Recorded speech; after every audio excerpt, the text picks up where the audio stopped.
Oke, selamat sahabat semua. Kita mau lanjut pelajaran hari Sabat kita yang berjudul The Power of God unto Salvation ya. Ini adalah bagian keempat daripada seri pelajaran ini. Kita mulai di Kolose 1 ayat 16 dan 17.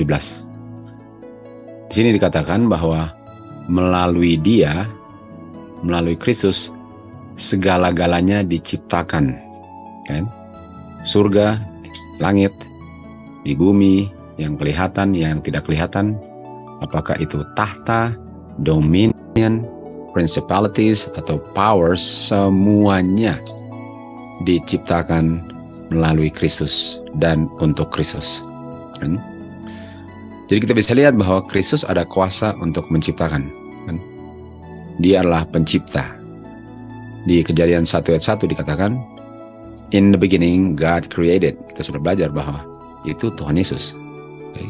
Itu Bapa punya kuasa di dalam anaknya. Sesuai dengan Kejadian 1 ayat 26, Bapa bilang kepada anaknya, mari kita membentuk manusia sesuai dengan kita punya image, sesuai dengan kita punya likeness. Jadi semuanya diciptakan melalui Tuhan Yesus. Okay? Nah, di ayat 17 dikatakan, saya mau lihat dua versi ya. Pertama versi King James, lalu ESV. Dikatakan, dia, Tuhan Yesus, sebelum segala-galanya. Nah, ini kata segala-galanya diciptakan ya. Ini kata segala-galanya diciptakan. Dan dikatakan Tuhan Yesus sebelum segala-galanya. Artinya Tuhan Yesus enggak diciptakan, karena sebelum semuanya diciptakan, dia sudah ada. Okay? Jadi Tuhan Yesus sebelum segala-galanya yang dia ciptakan, itu sebabnya dia yang menciptakan segala-galanya, dan melalui dia semuanya, all things consist. Nah, ini kata consist ini kita lihat di Kolose 1:17 di ESV version ya. Ini version ES, oke. Okay? Dikatakan dia sebelum segala-galanya, dan di dalam dia all things hold together. Nah, kalau hold together itu artinya kayak sesuatu yang dilem lalu nggak bisa lepas lagi. Okay?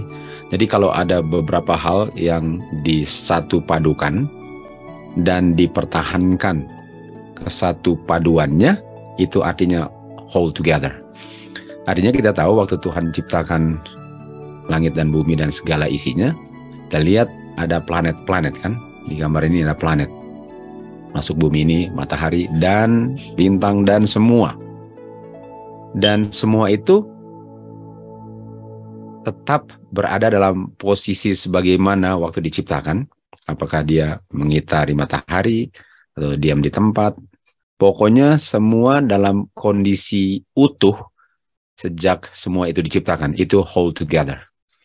Jadi Tuhan Yesus, kuasa Bapa di dalam anak ini, bukan hanya kuasa yang sanggup menjadikan sesuatu menjadi ada, tapi adalah kuasa yang bisa mempertahankan atau hold together apa yang diciptakan. Ini sama dengan Tuhan Yesus bilang kepada wanita di Yohanes 8, dikatakan, jangan berdosa lagi. Jangan berdosa lagi. Setelah dosanya diampuni, dibilang apa? Jangan berdosa lagi. Artinya kalau dosanya sudah diampuni, dia sudah beres dari segi dosanya. Kan? Dia sudah beres. Dan Tuhan bilang jangan berdosa lagi, artinya Tuhanlah yang hold together. Tuhanlah yang menyanggupkan wanita ini, yang dosanya sudah diampuni, untuk tetap bebas dosa. Jadi orang yang sudah diampuni dosanya bisa bertahan dalam kondisi tidak berdosa, sebagaimana planet-planet di semesta alam tetap dalam kondisi yang waktu diciptakan, sejak diciptakan sampai sekarang. Jadi kuasa Tuhan yang menciptakan adalah kuasa yang sama yang mempertahankan dia punya kondisi persis bagaimana waktu diciptakannya. Oke, jadi semua di semesta alam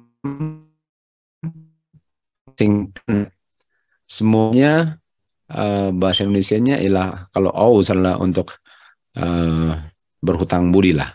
Artinya mereka itu ada dalam kondisi yang sama itu karena Kristus. Artinya yang di semesta alam, langit dan segala isinya sedemikian rupa sebagaimana waktu diciptakan, itu karena Kristus. Dan untuk menjadi ada pun karena Kristus, dan tetap dalam kondisi waktu diciptakan pun karena Kristus. Semua owes dia punya existence di semesta alam karena Kristus, termasuk manusia yang diciptakan juga kan. Semuanya demikian. Jadi kita bisa lihat bahwa bukan main dahsyatnya kuasa Tuhan ini yang menciptakan dan mempertahankan dalam kondisi yang diciptakannya sampai sekarang. Nah, manusia beda karena manusia ada hak memilih. Jadi Tuhan nggak bisa mempertahankan mereka nggak berdosa kalau dosa itu pilihan. Dan pilihan itu diberikan kepada manusia kan.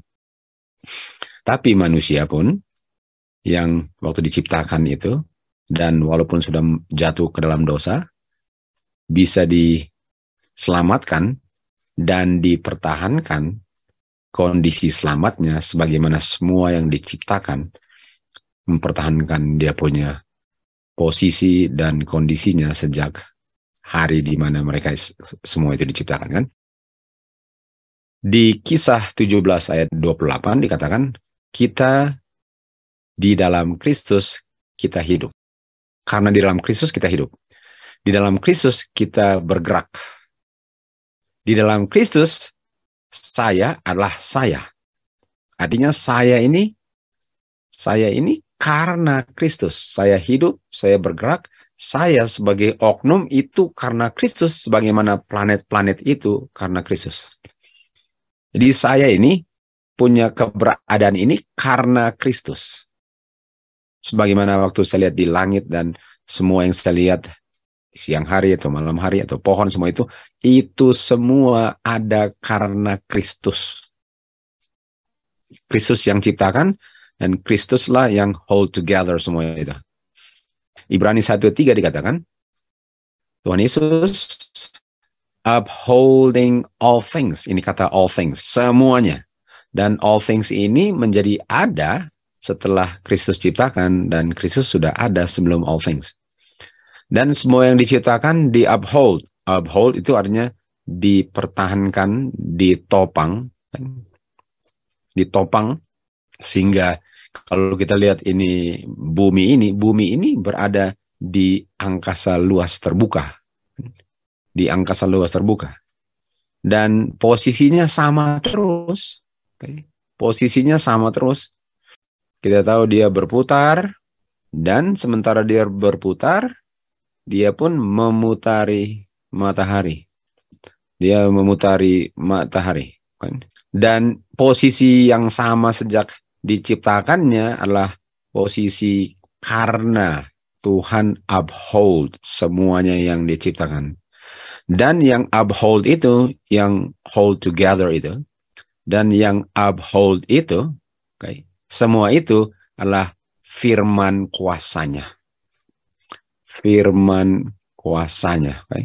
Firman kuasa Tuhan itulah yang membuat menjadi ada di angkasa ini, di bumi ini, dan planet-planet, dan yang mempertahankan posisinya yang nggak pernah berubah sejak diciptakannya dengan kuasa firman yang sama. Firman Tuhan yang menciptakan, firman Tuhan yang hold together, dan yang uphold semuanya. Jadi kita bisa lihat bahwa kita nggak ada alasan untuk nggak percaya firman Tuhan. Kita nggak ada alasan untuk meragukan firman Tuhan.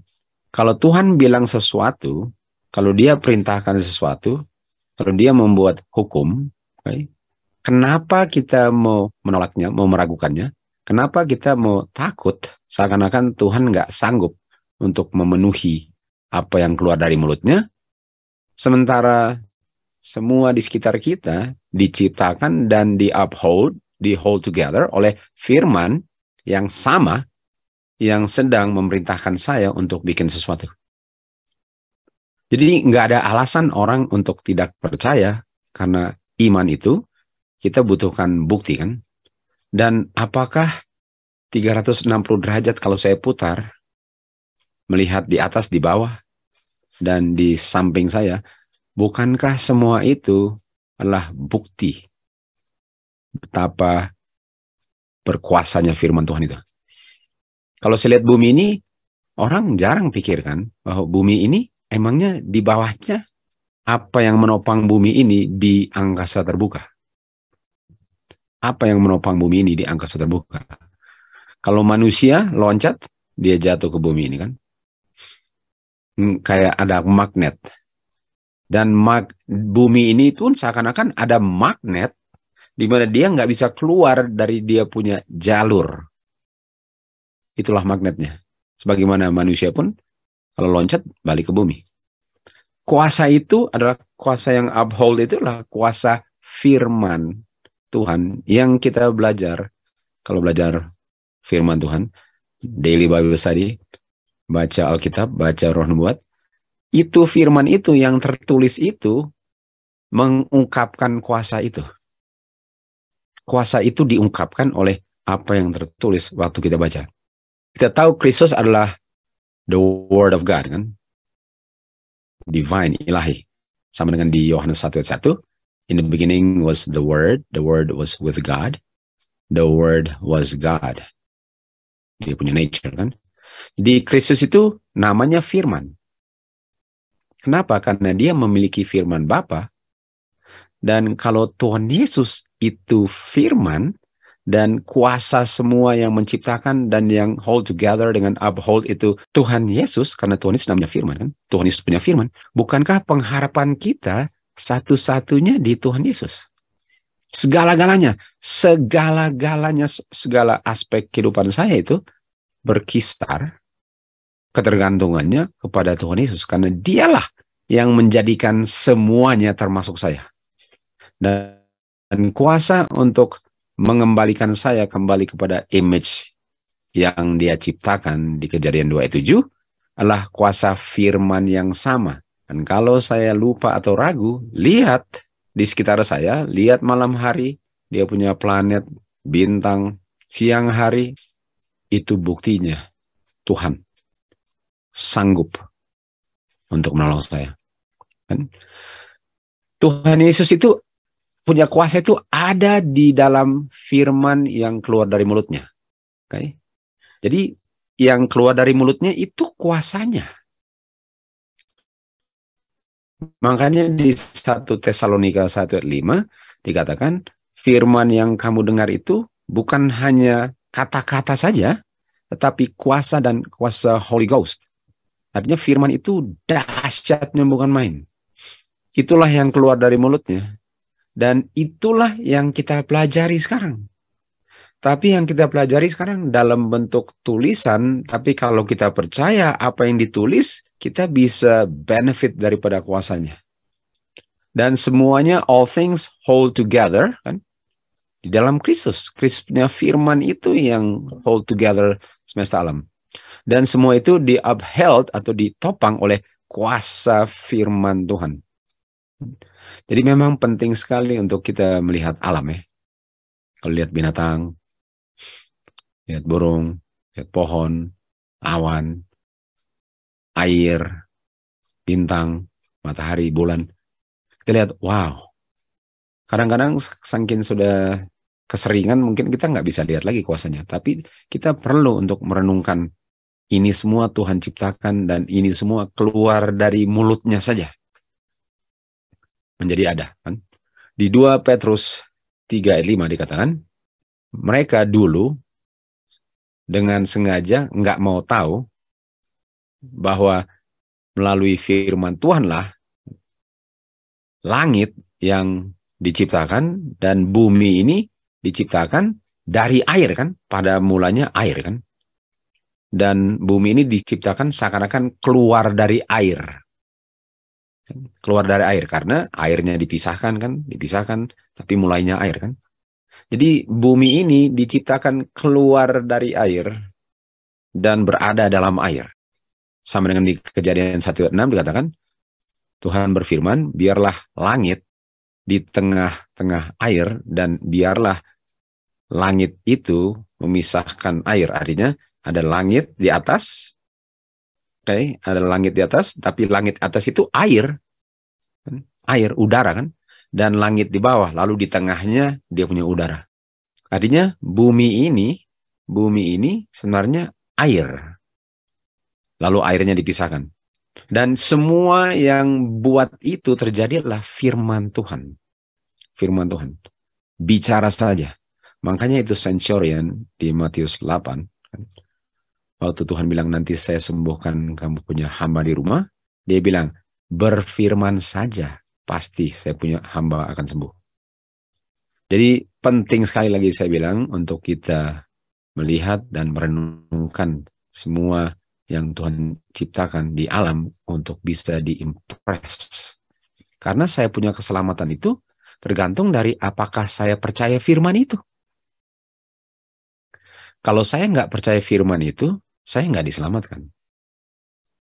Kan? Tadi Ibu Rima bilang bahwa yang Tuhan cari waktu kita datang adalah iman. Iman diperoleh dengan mendengar dan percaya akan kemampuan firman Tuhan untuk menjadikan kenyataan apa yang difirmankan dalam kehidupan saya.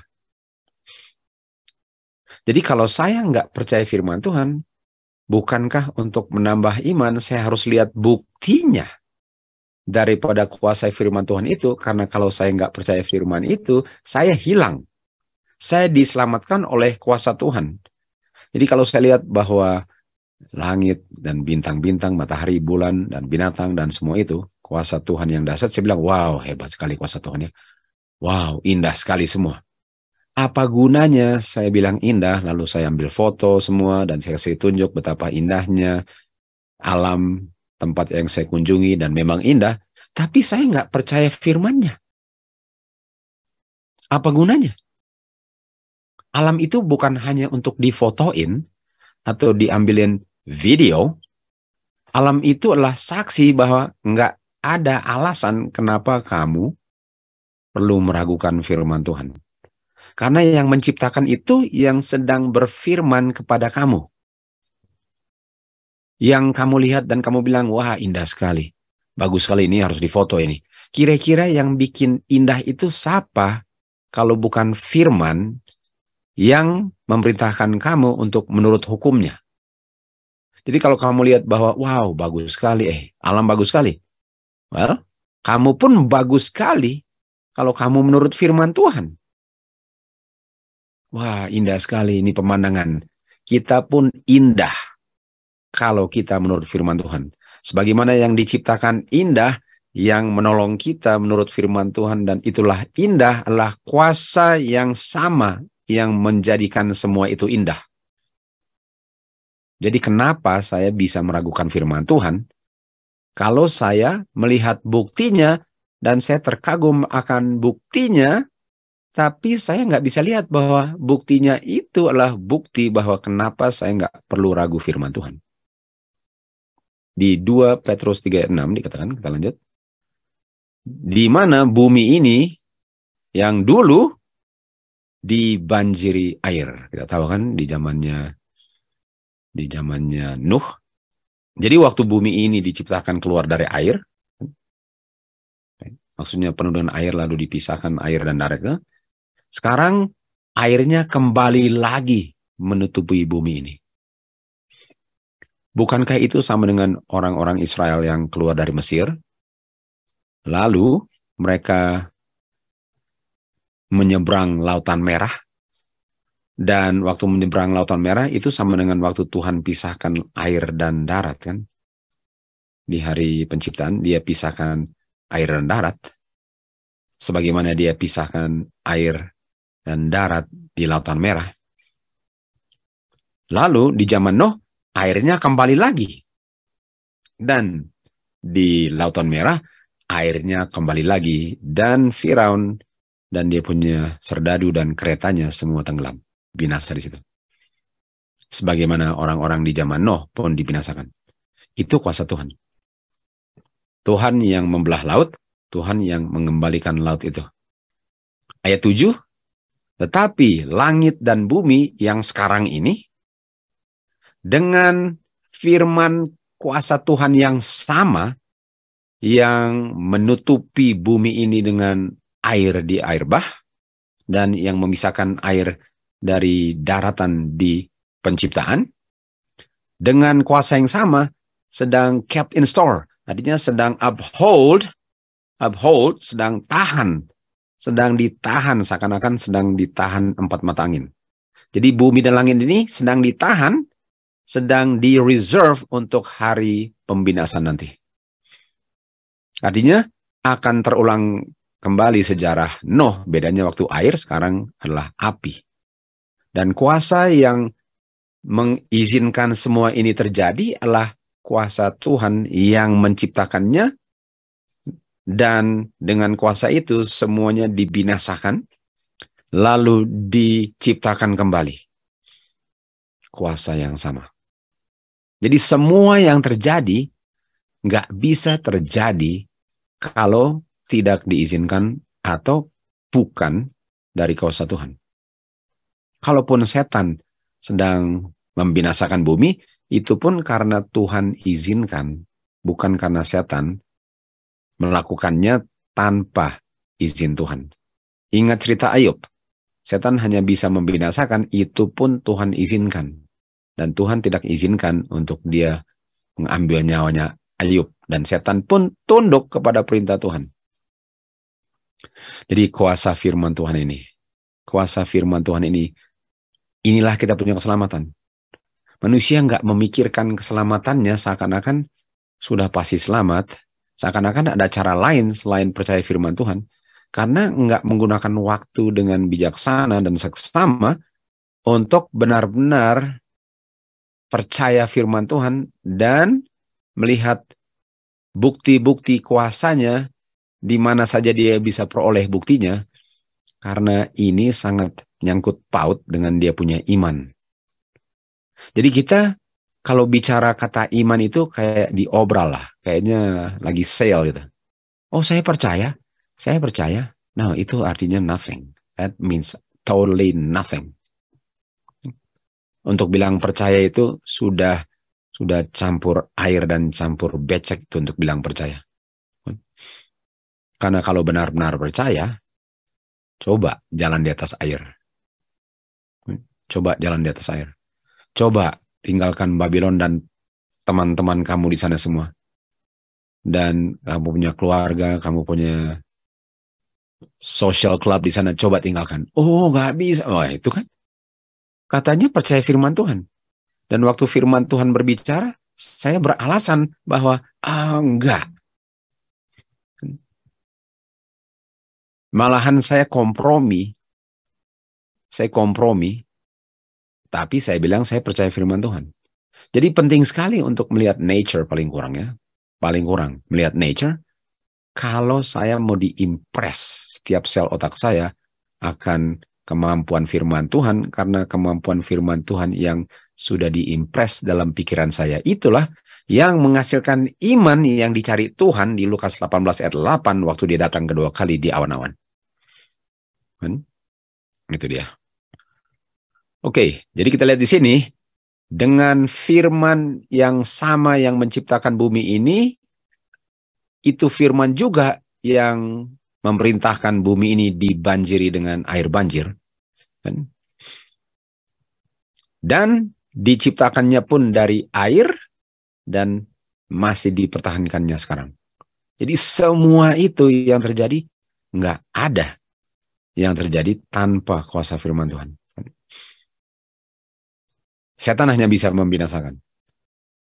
Tuhan bisa membinasakan, Tuhan bisa memperbaiki, Tuhan bisa menciptakan. Setan hanya bisa merusak. Firman itu artinya penting dong, betul? Artinya firman Tuhan penting. Sekarang pertanyaan saya, mana yang lebih penting? Firman Tuhan atau yang diciptakan? Mana lebih penting? Firman Tuhan atau yang diciptakan firman Tuhan? Pertanyaannya, mana lebih penting? Dia punya logam emas atau dia punya bebek yang telurnya logam emas? Ada kan pernah kita punya, kita cerita dulu. Oh, sudah pasti yang paling penting dia punya bebek lah. Karena kalau emasnya hilang, dia kan bisa bertelur emas. Kan? Artinya mana lebih penting? Firman Tuhan atau yang diciptakan? Firman Tuhan.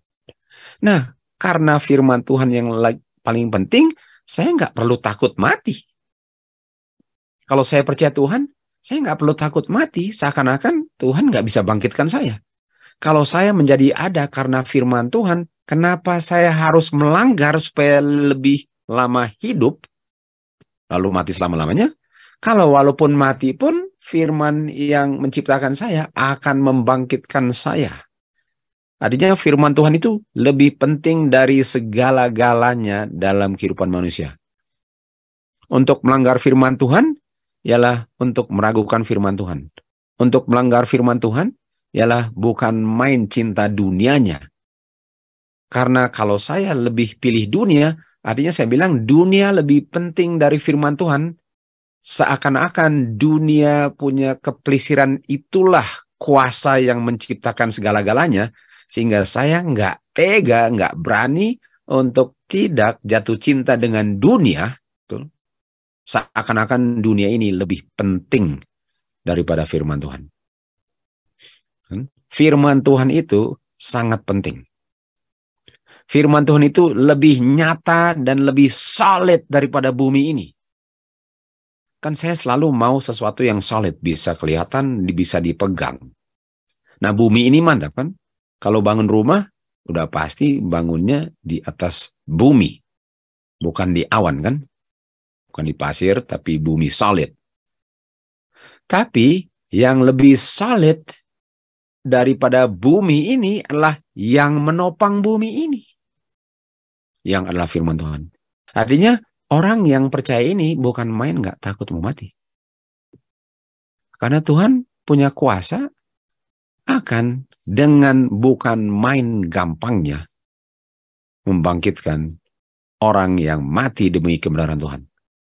Artinya fondasi daripada sesuatu harus lebih penting dong daripada yang ditopang fondasi itu. Jadi kalau di gambar ini, orang ini lebih penting dong daripada bumi ini. Kenapa? Karena bumi ini sangat bergantung kepada orang yang di bawahnya. Kita ganti orangnya itu dengan kuasa Tuhan, artinya kuasa Tuhan adalah fondasi segala-galanya. Dan karena firman Tuhan itu fondasi segala-galanya, saya lebih bergantung kepada yang menopang bumi daripada bumi ini. Saya lebih bergantung kepada yang menopang bumi ini, yang kita tahu adalah kuasa firman Tuhan. 1 Petrus 1 ayat 23 dikatakan, firman Tuhan itu selama-lamanya. Selama-lamanya. Bumi ini ada awalnya. Sementara firman Tuhan yang membuat menjadi ada bumi ini. Makanya 1 Yohanes 2 ayat 15-16 dikatakan, jangan cintai bumi atau segala-galanya di dalam bumi. Kenapa? Karena bumi ini, sebagaimana yang kamu cintai ini akan berakhir. Nanti waktu kita kembali 1000 tahun dari surga dan kembali ke bumi ini, yang kalau saya cintai bumi ini udah nggak ada lagi. Nggak ada lagi. Kalau ada di bumi ini, di dunia ini yang saya cintai, nanti kembali dari surga nggak ada lagi itu. Jadi kamu akan kesepian sekali dengan hiburan kamu kalau kamu nggak tinggalkan semua itu karena nanti nggak ada. Makanya kamu nggak ada. Itu dia. Karena firman Tuhan itu selama-lamanya. Jadi kalau firman Tuhan itu selama-lamanya, bukankah saya mau bergantung kepada yang selama-lamanya? Jadi kadang-kadang geleng kepala saya untuk mendengar orang bilang bahwa di dalam krisis nggak apa-apa untuk melanggar firman Tuhan. Yang penting dalam krisis. Artinya firman Tuhan yang selama-lamanya ada saatnya nggak dibutuhkan dalam jangka waktu selama-lamanya. Artinya mana yang lebih penting? Firman Tuhan yang selama-lamanya atau krisis yang sementara? Sementara firman Tuhan itu selama-lamanya. Ayat 24 dikatakan, semua daging itu seperti rumput, dan semua kemuliaan manusia itu seperti bunga. Rumput layu, bunga layu.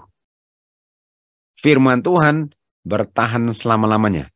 Dan yang diciptakan firman Tuhan pun kalau percaya akan bertahan selama firman Tuhan itu ada. Karena yang membuat dia hidup selama-lamanya adalah kuasa yang ada selama-lamanya, firman Tuhan. Saya bisa lihat bahwa orang-orang yang mati syahid ini mereka sangat percaya ini. Mereka sangat percaya akan hal ini. Sehingga mereka rela mati karena mereka tahu mereka akan dibangkitkan. Karena firman Tuhan itu sudah ada selama-lamanya sebelum yang mau bunuh mereka. Jadi kenapa takut sama manusia yang umurnya bisa dihitung dan meninggalkan firman Tuhan yang nggak ada hitungan bisa menghitung berapa lamanya. Firman Tuhan menciptakan dan mempertahankan apa yang diciptakan. Artinya semua yang mau percaya akan kuasa firman Tuhan yang sangat dahsyat ini nggak pernah akan kerugian, nggak pernah akan rugi. Orang yang percaya firman Tuhan nggak pernah akan rugi. Kenapa?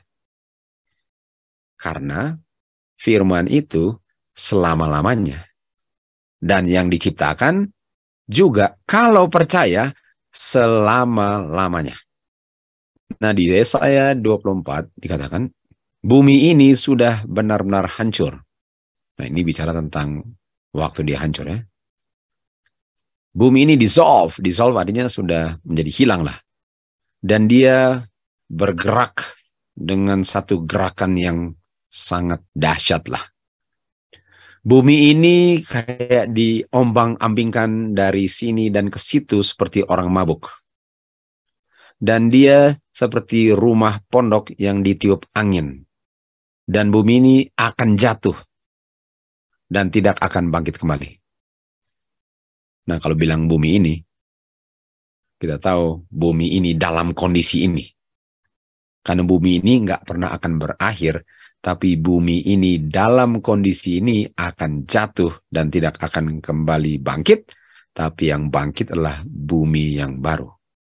Mazmur 46 dikatakan, tapi Tuhan adalah kita punya kekuatan dan tempat perlindungan. Jadi sementara kita melewati time of trouble, yang sebenarnya kita sudah masuk time of trouble, bedanya belum tutup pintu.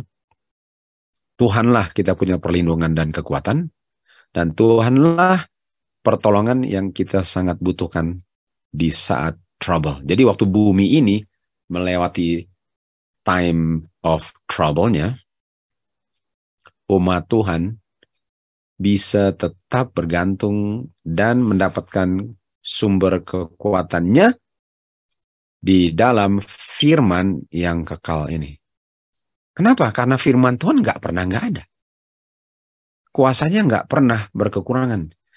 Jadi bagaimanapun bumi ini sedang digoncangkan sekalipun, firman Tuhan endureth forever. Jadi firman Tuhan akan menopang umat Tuhan yang percaya akan kuasa firman itu yang akan melindungi umat Tuhan separah apapun kita lewati time of trouble ini. Ayat 2 dikatakan, oleh sebab itu kita tidak perlu takut. Walaupun bumi ini digoncang, gunung pun digoncang dan dilontari ke tengah laut sekalipun, airnya bergelora dan trouble, gunungnya goncang dan ombaknya besar, umat Tuhan nggak takut. Kenapa? Karena bumi ini datang dan pergi kondisinya kan. Dan yang menyebabkan ini adalah kuasa Tuhan. Sebagaimana di air bah, Tuhan pun izinkan. Dan waktu Tuhan izinkan, firman ini menopang umat Tuhan. Sehingga umat Tuhan yang percayakan firman Tuhan nggak takut. Karena mereka tahu inilah mereka punya kekuatan dan tempat perlindungan. Firman Tuhan. The Word of God. The powerful Word of God. Ini benar-benar harus direnungkan. Bagi orang yang benar-benar serius untuk keselamatannya, bukan yang main-main ya, yang serius. Benar-benar harus direnungkan. Karena orang yang serius akan selalu pelajari sesuatu dan gak pernah puas dengan apa yang dia tahu. Kalau dia bisa tahu sesuatu yang belum dia tahu, dia akan selidiki. Karena ini salah kaprah akan hilang selama-lamanya. Salah langkah, salah konsep, salah mengerti, hilang selama-lamanya. Hilang selama-lamanya. Jadi benar-benar harus sangat fokus dan benar-benar percaya. Nggak bisa, kayaknya saya percaya. Nggak bisa. Nggak bisa sepertinya, kayaknya, kira-kira, kemungkinan, pada umumnya. Nggak bisa. Ini all or nothing. 100% atau enggak. Langgar satu, langgar semua prinsipnya. Ini dia. Dan Tuhan di tengah-tengah mereka. Kamu tidak akan digoyang. Tuhanlah penolong umat Tuhan. Dan Tuhannya Jacob. Kenapa dia bilang Jacob? Karena ini namanya Jacob's time of trouble. Jadi Tuhannya Jacob di time of trouble adalah perlindungan kita. Seperti ini induk ayam ini kan. Anaknya berlindung dengan tenang di bawah induknya. Ada gambar bahwa dia punya induk kebakar, pas ditarik tubuhnya, anak-anaknya keluar. Bukankah kita akan melewati Jacob's time of trouble? Dan bukankah hanya yang 100% percaya akan firman Tuhanlah yang akan menikmati perlindungannya, sementara dunia ini sedang melewati dia punya krisis terbesar dalam sejarah dunia ini sejak 6.000 tahun diciptakannya. Bukan main pentingnya untuk percaya firman Tuhan. Nah, mari kita lihat bicara tentang time of trouble, kita lihat time of trouble.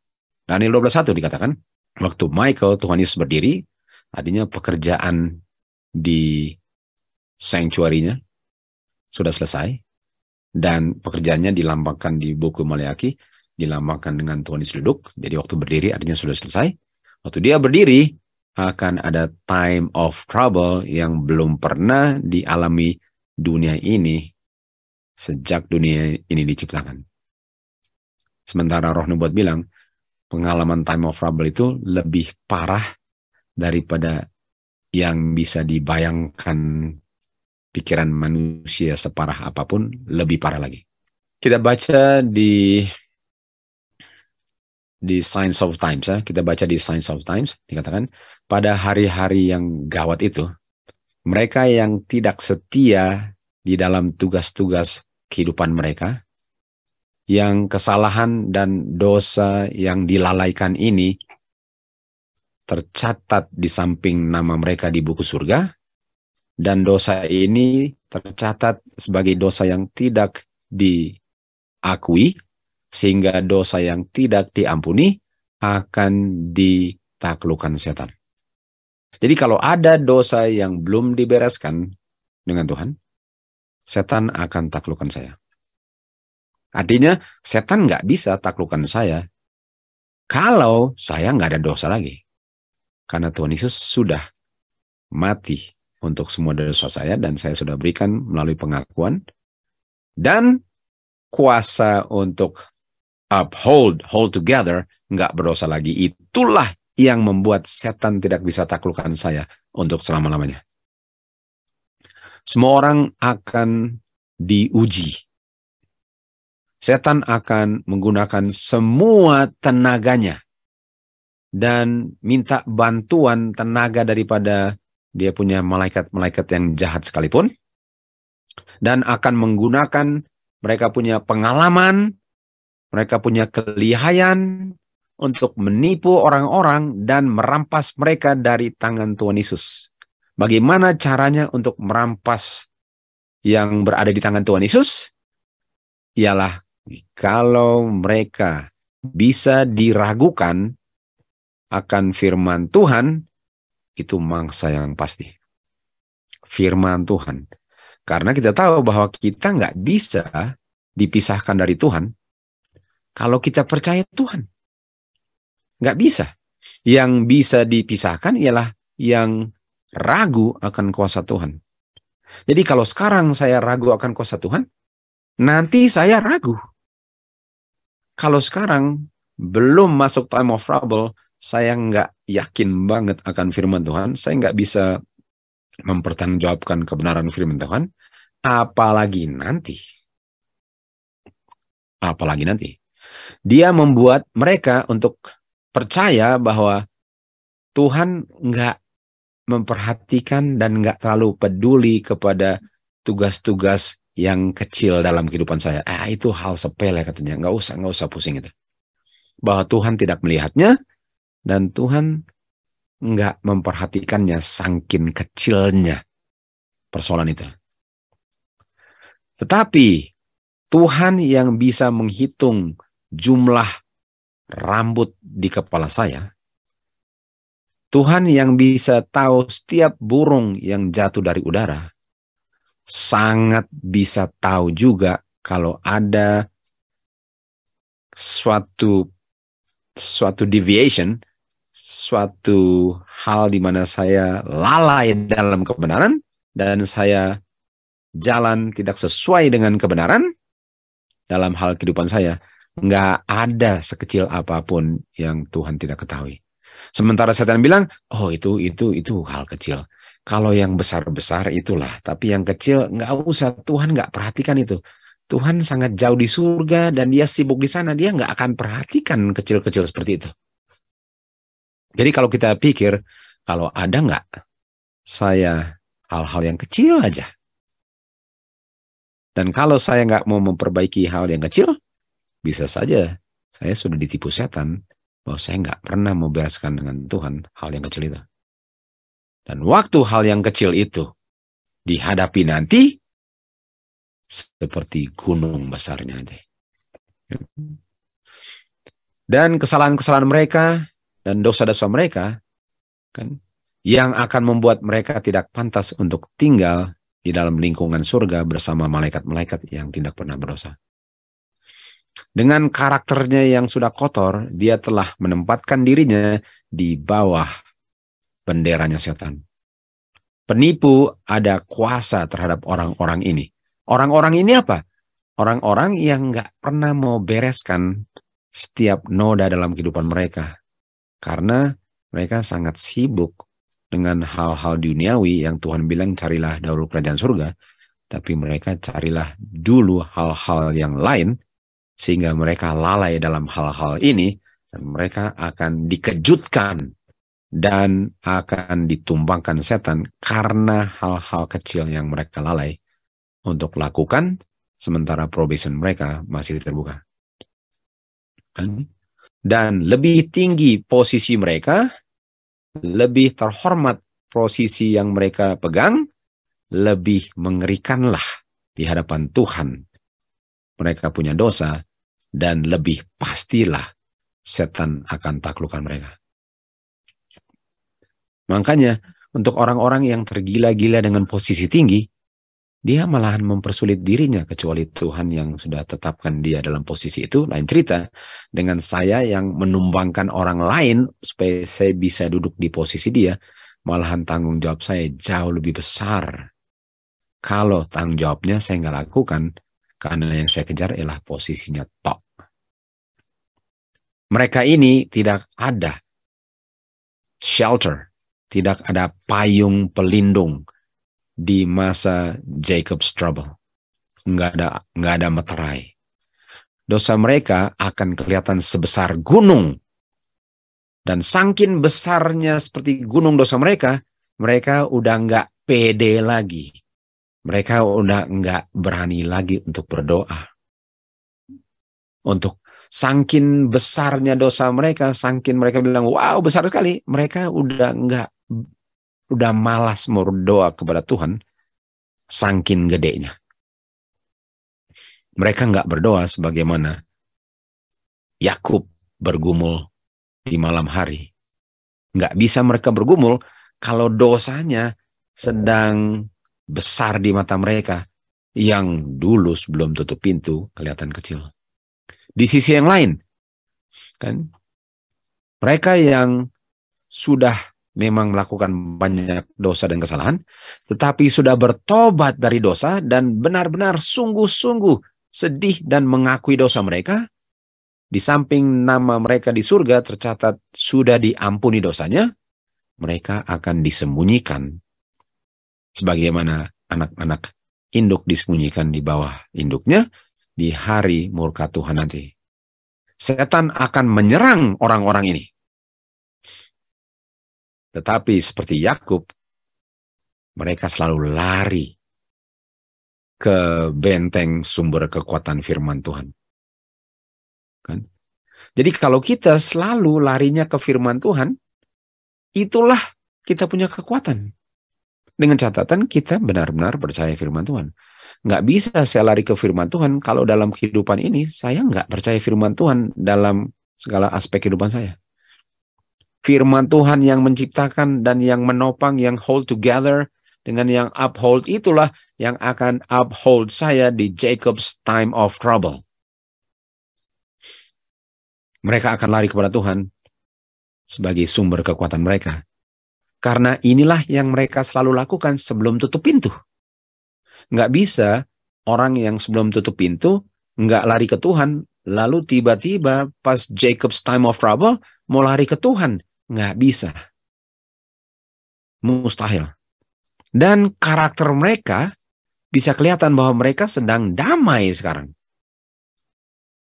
Dan Tuhan mengirim malaikatnya untuk menghibur, berkati, dan menopang mereka di masa kepicikan ini. Di masa kepicikan Yakub, semua orang akan diuji. Dan akan kelihatan yang benar-benar umatnya Tuhan dari yang hanya memiliki pengakuan nama umat Tuhan. Apa bedanya?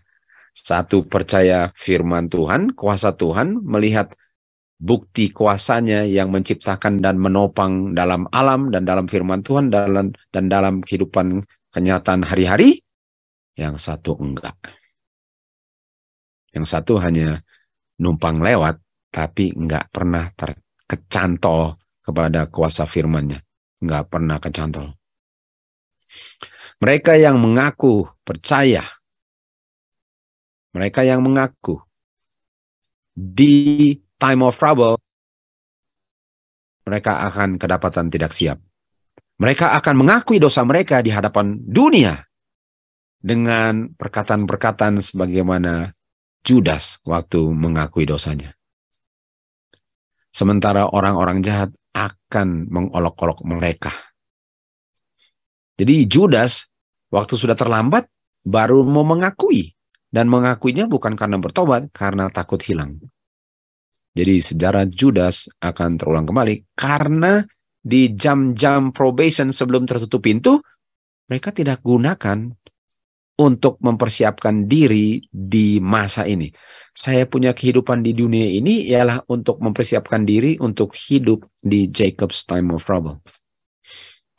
Sementara orang-orang sedang nikmati dunia, sudah bebas, nggak seperti dulu lagi di pandemic ini harus begini, harus begitu. Orang-orang sekarang sedang menggunakan kesempatan untuk jalan-jalan, keliling dunia segala macam.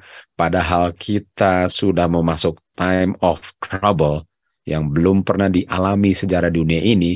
Dan orang yang tidak percaya sudah pasti akan dibinasakan. Seakan-akan yang penting saya sudah tergolong dalam denominasi yang namanya benar, saya sudah pasti selamat. Mereka akan mengakui dosa mereka, tapi sia-sia. Kasus mereka hopeless, tidak ada pengharapan. Waktu Tuhan Yesus berdiri, dia tinggalkan bilik masuci, mulailah time of trouble ini. Setiap kasus sudah ditentukan. Tidak ada lagi darah Tuhan Yesus yang bisa membersihkan dia dari kotornya. Waktu Tuhan Yesus tinggalkan bilik masuci, dia berbicara sebagai raja. Dan dia bilang, dia yang selama ini kedapatan tidak benar, biarlah dia dalam kondisi tidak benar selama-lamanya. Dia yang dalam kondisi benar, biarlah dia selama-lamanya benar. Dan yang bilang itu apa? Yang menopang segala-galanya, yang menciptakan segala-galanya. Jadi bisa nggak? Waktu Tuhan Yesus bilang selama-lamanya, bisa nggak? Waktu bilang selama-lamanya, lalu orang itu berubah. Firman yang menciptakan keluar nggak bisa bohong. Artinya selama-lamanya, nggak pernah selama-lamanya ada kesempatan untuk selamat lagi. Kenapa? Karena di saat diberikan kesempatan kehidupan ini untuk cari keselamatan, mereka mencari hal-hal yang bertentangan dengan semua persiapan yang mereka butuhkan untuk hidup di Jacob's time of trouble. Mereka yang menunda-nunda persiapan untuk hari itu tidak bisa memperolehnya di saat time of trouble itu, atau kapan saja setelah itu. Orang yang benar nggak pernah akan berhenti dengan sungguh-sungguh untuk berjuang untuk mereka punya keluputan. Sekarang, setiap detik sangat berharga. Setiap detik saya bisa mengerti sesuatu, saya akan gunakan untuk mengerti. Setiap detik untuk mendapatkan pengalaman yang saya butuhkan nanti sangat berharga sekarang. Sementara orang-orang lain hanya untuk menikmati daging, kepuasan yang nggak ada urusannya untuk bisa mempersiapkan diri untuk masuk time of trouble, sedang membakar lilin dari sudut dua sisinya, mempercepat mereka punya probation. Seakan-akan untuk bikin semua itu lebih penting daripada mempersiapkan diri untuk hidup di time of trouble ini. Dan mereka nggak bisa ingat lagi akan dosa-dosa mereka. Namun dalam kehidupan mereka nggak bisa lihat kebaikan mereka. Coba lihat ya, mereka nggak bisa lihat dosa mereka, tapi mereka nggak bisa lihat baiknya mereka. Karena kebaikannya mereka adalah kebaikannya Kristus. Dan dosanya sudah diampuni dan sudah diterbangkan ke tanah lupa namanya. Artinya mereka nggak bisa ingat lagi kalau dosanya sudah dibuang, sudah ditiadakan, ingatannya sudah dilenyapkan. Namun mereka nggak bisa lihat bahwa mereka ini kudus, bukan karena mereka nggak kudus, tapi mereka nggak bisa lihat ada baik dalam diri mereka. Karena baik itu adalah Kristus. Namun mereka nggak bisa ingat dosa mereka lagi. Nggak bisa diingat kembali dosanya. Kenapa? Karena Tuhan Yesus bilang, yang benar, benar selama-lamanya. Dan mereka diancam mati. Seperti Yakub, mereka tidak akan, iman mereka menjadi lemah. Karena mereka selalu dalam doa, selalu bergantung kepada Tuhan, karena itulah kebiasaan mereka sebelum time of trouble ini. Walaupun doa mereka tidak dijawab. Melalui penderitaan lapar sekalipun, mereka tidak berhenti untuk bergantung kepada Tuhan. Mereka bergantung sepenuhnya kepada the strength of God. Kita tahu strength of God adalah firman Tuhan, rohnya Tuhan. Sebagaimana Yakub pun berpegang kepada malaikat itu, saya tidak akan lepaskan engkau kecuali engkau berkati aku. Artinya, walaupun lapar, walaupun diancam mati, saya 100% bergantung kepada firman Tuhan yang menopang semesta alam dan menopang saya. Apakah penting sekali untuk percaya firman Tuhan sekarang? Untuk sadar bahwa saya butuhkan saja penting, walaupun sadar belum cukup, tapi paling kurang sadar bahwa wow, saya kalau time of trouble Jacob nanti kira-kira tembus nggak dari gaya hidup sekarang? Apakah saya benar-benar mengerti firman Tuhan? Apakah saya rela untuk mati akan firman Tuhan ini? Dan kalau saya nggak ngerti, apakah saya gunakan setiap detik jam bangun saya untuk bisa mengerti firman Tuhan? Karena orang disanctify oleh kebenaran.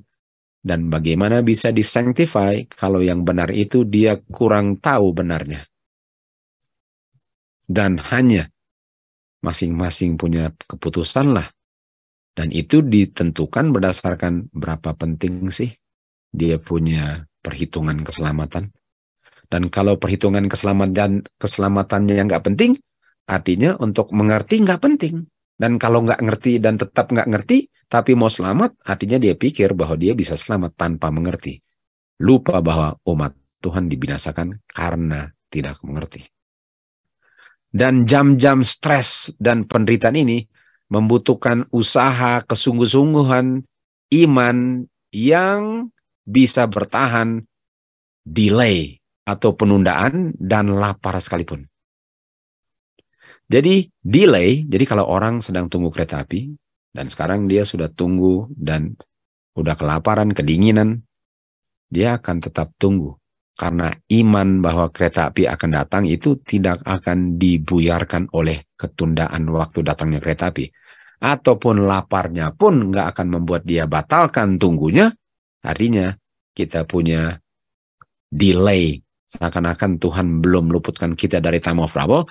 Dan lapar, mau dibunuh, mau diancam, itu tidak akan membuat saya tinggalkan Tuhan. Karena saya tahu firman Tuhan endure forever. Firman Tuhan selama-lamanya. Firman Tuhan tidak tiba-tiba langsung enggak menjadi ada. Sehingga saya sekarang bergantung kepada sesuatu yang sudah enggak ada. Enggak. Saya tahu firman Tuhan tetap ada walaupun saya nggak bisa lihat. Kuasanya ada walaupun saya nggak bisa lihat. Itu orang yang percaya firman Tuhan. Dan tidak akan gagal walaupun lemah. Walaupun sedang diuji kelas berat. Periode probation inilah waktu yang sudah disiapkan bagi semua untuk mempersiapkan untuk hidup di Jacob's time of trouble. Sekali lagi, saya sejak lahir, kalau hidupnya di akhir zaman ini, sejak lahir sampai tutup pintu, itu waktu diberikan untuk mempersiapkan untuk hidup di Jacob's time of trouble.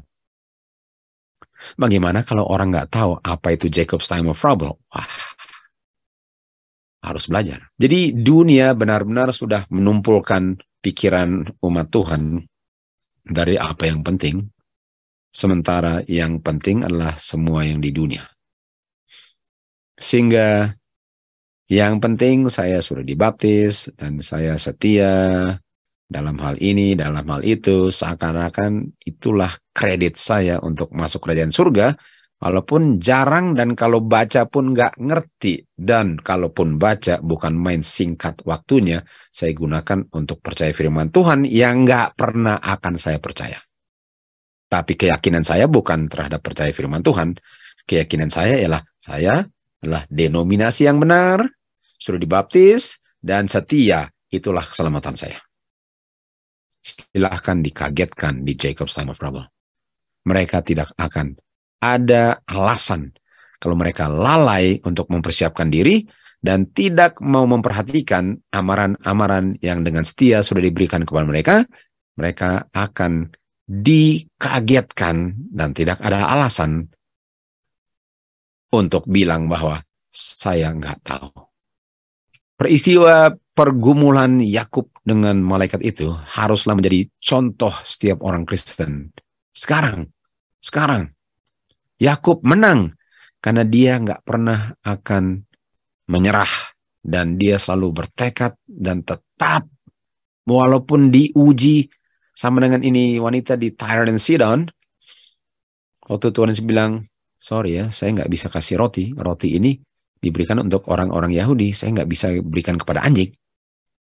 Bayangkan orang bisa tersinggung bilang itu, dengar itu kan? Tapi saya pusing amat mau bilang anjing, saya butuhkan firman Tuhan, saya butuhkan kuasamu, saya butuhkan yang kamu miliki. Saya mau dibilang anjing, mau bilang apa, saya nggak peduli, yang saya butuhkan ialah kuasamu.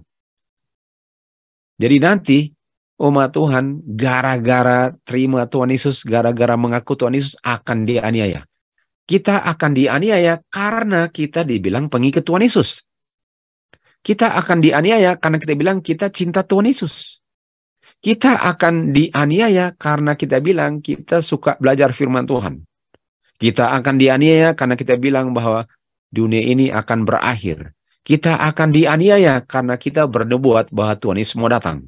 Semua yang indah dibilang akan menjadi alasan kenapa dianiaya. Dan orang yang tidak teguh firman-Nya akan tinggalkan semua yang mereka bilang sementara nggak dianiaya, dan ditinggalkannya waktu dianiaya. Itu namanya offended.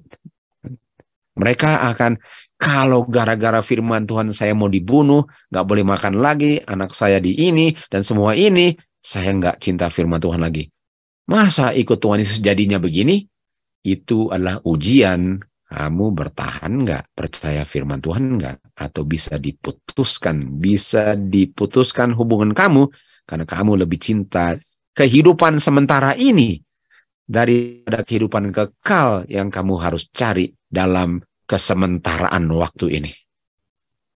Yakub nggak pernah berhenti untuk bergantung sepenuhnya. Semua yang menginginkan berkat sebagaimana Yakub harus tetap bergantung sepenuhnya kepada janji Tuhan dengan catatan saya tahu apa janjinya. Dan sungguh-sungguh dan tekun dia akan succeed, akan berhasil sebagaimana Yakub pun berhasil dalam perjuangannya.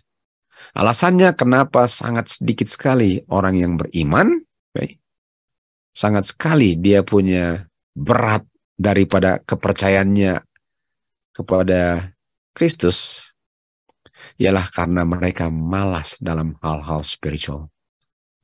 Malas dalam hal-hal spiritual. Contoh, apa yang spiritual dengan yang bukan spiritual? Well, makan dan makan. Makan jasmani dan makan rohani. Kira-kira ada nggak orang yang bilang, walaupun saya nggak makan firman Tuhan, saya nggak mati? Ya, walaupun nggak usah bilang, tapi begitu kan? Jadi walaupun nggak makan firman Tuhan, saya nggak mati kok. Tapi berani nggak dia nggak makan? Dia bilang, nanti saya mati. Itu sebabnya mereka sangat malas dalam hal-hal rohani, sehingga mereka nggak ada iman. Dan waktu imannya dicari di Jacob's Time of Trouble, nggak ada imannya. Imannya kepada makanan jasmani. Waktu nggak boleh jual atau beli, imannya kepada saya harus makan, kalau nggak mati saya.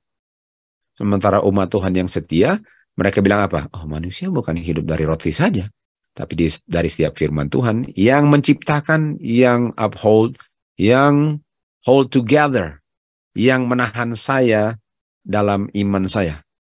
Firman Tuhan. It's all about the word of God. Mereka nggak siap untuk menggunakan tenaga mereka, untuk menyangkal diri, untuk menderita, agonize, menderita, atau benar-benar berjuang sampai dapat. Kalau saya ada persoalan melayani daging, saya tahu itu dalam teorinya nggak boleh, tapi kenyataannya saya masih layani. Apa yang kamu lakukan seperti yang Yakub lakukan untuk bisa taklukkan itu sebelum kamu bangkit dari lutut kamu? Apakah kamu benar-benar bergumul, benar-benar sampai keringat dingin atau keringat darah, dan nggak mau lepaskan janji Tuhan? Atau layani saja kok, buktinya nggak mati. Orang yang nggak biasa untuk berjuang untuk keselamatannya nggak akan tahu apa artinya untuk berjuang bergantung pada yang dia nggak percaya di Jacob's Time of Trouble. Firman Tuhan ini adalah satu-satunya yang manusia bisa harapkan, dan pada waktu yang bersamaan adalah satu-satunya yang sangat dianggap remeh oleh orang yang nggak mau hilang. Mereka nggak berdoa lama dan sungguh-sungguh untuk berkat Tuhan. Dan oleh sebab itu, mereka tidak akan memperolehnya. Iman yang seperti itu akan hidup terus di time of trouble. Tapi sudah harus kita develop sekarang. Kita sudah harus memiliki yang kita butuhkan nanti. Percaya akan firman Tuhan. Firman yang menciptakan adalah firman yang menopang. Bukan hanya menopang semesta alam, di langit, di laut, tapi di darat. Manusia di time of trouble pun hold together oleh firman Tuhan. Tapi itu sudah harus dimiliki sekarang.